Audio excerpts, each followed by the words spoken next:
एक पेड़ पर कौवे का घोंसला था और दूसरे पेड़ पर चिड़िया अपने बच्चे के साथ रहती थी। वो दोनों पड़ोसी थे। चिड़िया कौवे के पास आती है। कौवे भैया, मैं भोजन लेने जा रही हूँ, क्या आप मेरे बेटे का ध्यान रखेंगे? चल भाग यहाँ से, मुझे पड़ोसियों की कोई जरूरत नहीं है, मुझे सोने दो। कौवे भैया, पड़ोसी एक दूसरे का सहारा होते हैं। मुश्किल समय में एक दूसरे की मदद करते हैं। दुख और सुख के साथ ही होते हैं। मुझे किसी से कोई काम नहीं है, ना ही मुझे पड़ोसियों से संबंध बनाने हैं। चिड़िया वापस चली जाती है। वो अपने बेटे को अपने ऊपर बिठाकर अपने साथ ही ले जाती है। चिड़िया उड़ती हुई जा रही थी कि उसे घने जंगल में एक बूढ़ा पक्षी नजर आता है जो दर्द से कराह रहा था। कोई मेरी मदद करे, कोई मेरी मदद करे, मैं मुसीबत में हूँ। चिड़िया वहाँ जाती है। वो अपने बेटे को एक तरफ बैठाती है। बूढ़ी माँ, क्या हुआ? आप क्यों रो रही हैं? बेटी, मैं ये भोजन लेकर आ रही थी कि मेरे पाँव पर चोट लग गई, बहुत दर्द हो रहा है, मुझे थोड़ा सा पानी लाकर पिला दो। माँ जी, मैं अभी आपके लिए पानी लेकर आती हूँ। कुकू बेटा, आप इधर ही माँ जी के पास बैठे। मम्मा जल्दी आना। फिर मम्मा चिड़िया वहाँ से जाती है। मम्मा चिड़िया सीधी नदी पर जाती है और वहाँ से पानी लेकर वापस आती है। माँ जी, ये लें, मैं आपके लिए पानी ले आई हूँ। वो बूढ़ी फाख्ता पानी पीती है। अब मैं ठीक हूँ बेटी, आपका बहुत बहुत धन्यवाद। आप कहाँ जा रही हो बेटी? माँ जी, मैं अपने और अपने बेटे के लिए भोजन लेने जा रही हूँ। बेटी, ये भोजन बहुत ज्यादा है, आप इस भोजन में से आधा भोजन ले जाएं। चिड़िया बहुत खुश होती है। माँ जी, मैं आपको आपके घर छोड़ आती हूँ। नहीं बेटी, मैं अब ठीक हूँ। फिर मम्मा चिड़िया कुछ भोजन लेकर अपने बेटे के साथ घर वापस चली जाती है। चिड़िया अपने घोंसले में बैठकर भोजन खा रही थी और उसका बेटा भी भोजन खा रहा था। कौवा नजरें चुरा चुरा कर चिड़िया को देख रहा था। कौवे भैया, अगर आप भूखे हैं तो मुझसे कुछ भोजन ले लें। मैंने एक बार कहा, मुझे किसी पड़ोसी की मदद की जरूरत नहीं है। ऐसे कहते हुए कौवा वहाँ से चला जाता है। ऐसे ही कुछ दिन गुजर जाते हैं। चिड़िया का बेटा भी उड़ना सीख लेता है। अब चिड़िया अपने बेटे के साथ भोजन लेने जाती। एक दिन चिड़िया जब भोजन लेकर वापस आती है तो उसे कालू कौवे की आवाज सुनाई देती है। हाय हाय, मर गया, बहुत दर्द है, मेरे शरीर में बहुत दर्द है। चिड़िया अपने बेटे को घोंसले में छोड़कर कौवे के पास जाती है। कौवे भैया, क्या हुआ? आप ठीक तो हैं? मगर कौवा खामोश था। चिड़िया कौवे को छू कर देखती है। उसका शरीर तो बहुत गर्म था। कौवे भैया, आपको बहुत तेज बुखार है, आपको दवा की जरूरत है। मैं ठीक हूँ, तुम जाओ यहाँ से। आप जो भी कर ले, मैं आपको ऐसे छोड़कर नहीं जा सकती। मैं अभी आपके लिए दवा लेकर आती हूँ। मैं चला जाऊंगा दवा लेने। ऐसे कहते हुए कौवा उठने की कोशिश करता है मगर गिर जाता है। आपकी तबीयत ज्यादा खराब है, आप चाहे मेरी मदद ना करना, परंतु मैं तो आपकी मदद जरूर करूंगी। फिर चिड़िया वहाँ से उड़ती है। चिड़िया बहुत तेजी से उड़ती हुई बुलबुल डॉक्टर के पास जाती है। बुलबुल दी, मेरे पड़ोसी कौवे को तेज बुखार है, आप उसके लिए दवा दे दें। चिड़िया, मेरे पास बुखार की दवा खत्म हो गई है, कल तक आपको दवा मिलेगी। बुलबुल, मेरा दोस्त बहुत तकलीफ में है, वो मर जाएगा। तो फिर पहाड़ों से काले फूल का रस ले आओ और उस फूल के रस के 2 कतरे कौवे को पिला दो, उससे कौवा ठीक हो जाएगा। ये सुनकर चिड़िया समय जाया किए बिना वहाँ से उड़ती है। चिड़िया सीधी पहाड़ों पर जाती है। वहाँ काले फूल उसे मिल जाते हैं। चिड़िया एक काला फूल तोड़ लेती है और वहाँ से वापस उड़ती है। कौवा अपनी आंखें बंद करके लेटा हुआ था। अपना मुंह खोलें कौवे भैया, जल्दी करें। नहीं, मैं तुम्हारी मदद नहीं लूँगा। कौवे भैया, आपको कुछ भी हो सकता है, प्लीज अपना मुंह खोलें। फिर कौवा अपना मुंह खोलता है और चिड़िया काले फूल का रस कौवे के मुंह में डाल देती है। अब आप सो जाएं, सुबह तक आप ठीक हो जाएंगे। चिड़िया अपने घोंसले में चली जाती है। मम्मा, कालू अंकल आपसे हमेशा लड़ते हैं, मगर फिर भी आप कालू अंकल के लिए इतना कुछ क्यों कर रही हैं? कुकू मेरे बेटे, मैंने अपनी माँ से यही सीखा है कि कोई कितना भी बुरा हो मगर आप हमेशा नेकी करना, हमेशा दूसरों की मदद करना, और यही मैं आपको सिखा रही हूँ। मम्मा, मैं वादा करता हूँ मैं भी हमेशा आपकी तरह दूसरों की मदद करूँगा। फिर वो दोनों माँ बेटा भी सो जाते हैं।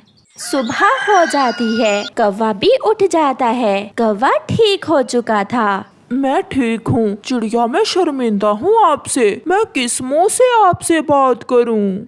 फिर कौवा शर्मिंदा होते हुए चिड़िया के पास जाता है।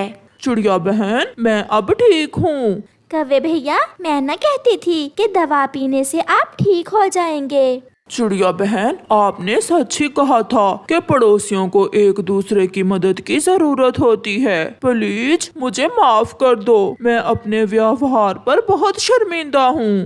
कौवे भैया, अगर आपको एहसास हो गया है तो कोई बात नहीं। हाँ, मगर अब याद रखना, हम सबको एक दूसरे की जरूरत होती है, क्योंकि अकेले जीवन गुजारना बहुत मुश्किल होता है। चिड़िया बहन, चलें एक साथ भोजन लेने जाते हैं। फिर वो सब भोजन की खोज में चले जाते हैं। प्यारे दोस्तों, इस कहानी से हमें सीख मिलती है कि हमें अपना व्यवहार आसपास के लोगों से हमेशा अच्छा रखना चाहिए, क्योंकि क्या पता कब हमें किसी की जरूरत पड़ जाए। आपका धन्यवाद। आज कालू कौवा बहुत भूखा था। वो सुबह से इधर उधर उड़ रहा था, मगर उसे अभी तक कुछ भी खाने को ना मिला था। अब तो सारे पक्षी भी जान गए थे कि उसे हमेशा मांग कर खाने की आदत है, इसलिए अब कोई भी कालू कौवे को भोजन न देता था। यार कबूतर, बहुत भूखा हूँ, कुछ खाने को उधार दे दो, मैं वापस कर दूंगा तुम्हें। चल भाग यहाँ से, पहले ही तुमने मुझसे बहुत उधार लेकर खाया है। कालू कौवा निराश होकर वहाँ से चला जाता है। वो उड़ता हुआ पहाड़ों की तरफ निकल जाता है। वहाँ उसे कोई आवाज सुनाई देती है। कौवा उड़ता हुआ उस आवाज के पीछे पीछे जाता है। कोई है जो मुझसे जादू लेगा, कोई है जो मुझसे मेरा जादू लेगा।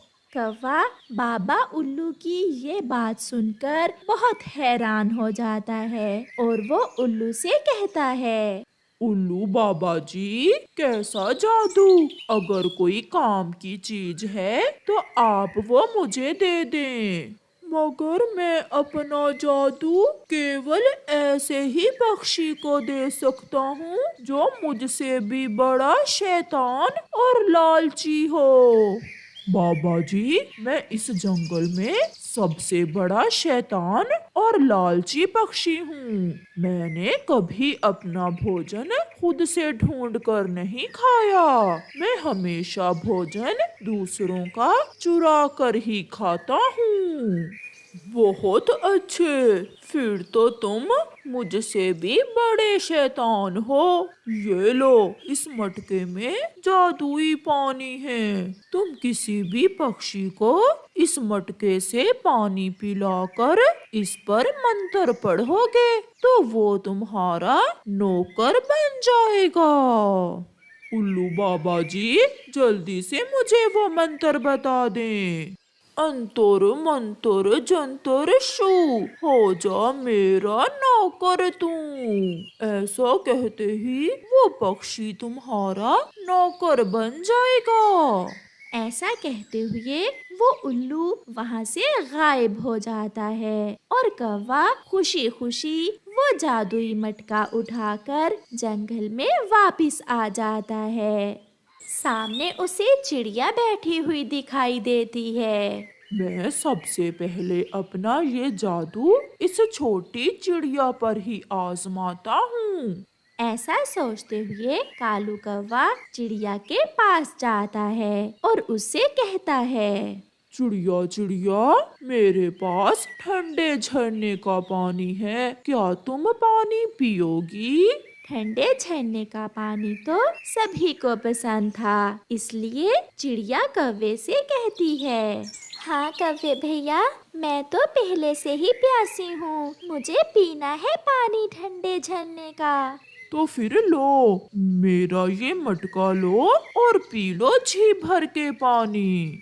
चिड़िया कौवे के मटके से पानी पी लेती है। जैसे ही चिड़िया मटके से पानी पीती है, कौवा अपना मंत्र पढ़ता है।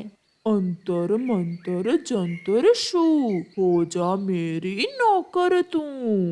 जैसे ही कौवा ये मंत्र चिड़िया पर पड़ता है, चिड़िया को एक चक्कर सा आता है और वो कौवे से कहती है, कौवे आप बहुत अच्छे हो, आज से आप मेरे मालिक और मैं आपकी नौकर, मैं आपके सारे काम किया करूँगी। मालिक जी बताइए मैं आपके लिए क्या करूँ? ये सुन कौवा बहुत खुश होता है और चिड़िया से कहता है, जाओ और मेरे लिए अपने घर से भोजन लेकर आओ, जल्दी जाओ। फिर चिड़िया तुरंत वहाँ से जाती है और अपने घर से बरसात के लिए जमा किए हुए भोजन में से कुछ भोजन लाकर कौवे को दे देती है। ले मालिक जी, भोजन आ गया, आप मुझे कोई और काम बताइए। अब तुम जाओ और बेरी के पेड़ पर मेरे लिए एक घोंसला बनाओ। मालिक जी मैं अभी आपके लिए बहुत सुंदर सा घोंसला बना देती हूँ। ऐसा कहते हुए चिड़िया वहाँ से चली जाती है और जाकर बेरी के पेड़ पर कौवे के लिए घोंसला बनाने का काम शुरू करती है। चिड़िया को वहाँ घोंसला बनाते देखकर कबूतर वहाँ आ जाता है और चिड़िया से कहता है, चिड़िया तुम्हारा तो पक्का लकड़ियों का घर है, फिर तुम ये घोंसला क्यों बना रही हो? मैं ये घोंसला अपने लिए नहीं बल्कि अपने मालिक कालू कौवे के लिए बना रही हूँ। क्या कालू? और तुम्हारा मालिक वो एक नंबर का नखट्टू कौवा कब से तुम्हारा मालिक बन गया? आज से कबूतर भैया, आज से मैं कालू कौवे की नौकर हूँ और वो मेरा मालिक है, वो बहुत अच्छा मालिक है। ये कहकर चिड़िया फिर से सूखे तिनके लेने चली जाती है। ये कालू कौवे ने चिड़िया पर क्या जादू कर दिया है जो ये कौवे की नौकर बन गई है? कबूतर बैठा ऐसा सोच रहा था। दूसरी तरफ कालू कौवा मिठू तोते के पास जाता है और उससे जाकर कहता है, मिठू लो, मैं तुम्हारे लिए गुड़ वाला पानी लाया हूँ, पी लो। मिठू को तो मीठा पानी बहुत पसंद था, इसलिए वो कुछ सोचे बिना कौवे के मटके से पानी पी लेता है। कौवा भी जल्दी से अपना काम शुरू करता है। अंतर मंतर जंतर शू, बन जा मेरा नौकर तू। मिठू का एक बार सर चकराता है और वो भी चिड़िया की तरह कौवे का नौकर बन जाता है। कौवे आप कितने सुंदर हो और बहुत शक्तिशाली भी। मेरा मन कर रहा है कि मैं आपका नौकर बन जाऊं। अच्छा तो फिर नौकर जी जल्दी से जाओ और मेरे लिए बुलबुल के घोंसले से एक अंडा चुरा कर लाओ। जैसे आपका आदेश मालिक जी। मिठू जल्दी से जाता है और बुलबुल के घोंसले से एक अंडा चुराकर वापस मुड़ता है। पीछे से बुलबुल मिठू को ऐसा करते देख लेती है। वो मिठू के पीछे भागती है। मिठू रुको रुको, मेरा अंडा तुम कहाँ लेकर जा रहे हो? मैं ये अंडा अपने मालिक कौवे के लिए लेकर जा रहा हूँ, मैं उसका नौकर हूँ। ऐसा कहते हुए मिठू वहाँ से भाग जाता है। बुलबुल रोती हुई अपने पड़ोसी कबूतर के पास जाती है और उसे जाकर सारी बात बताती है। कबूतर, मिट्ठू ने मेरी एक न सुनी और मेरा अंडा चुरा कर भाग गया।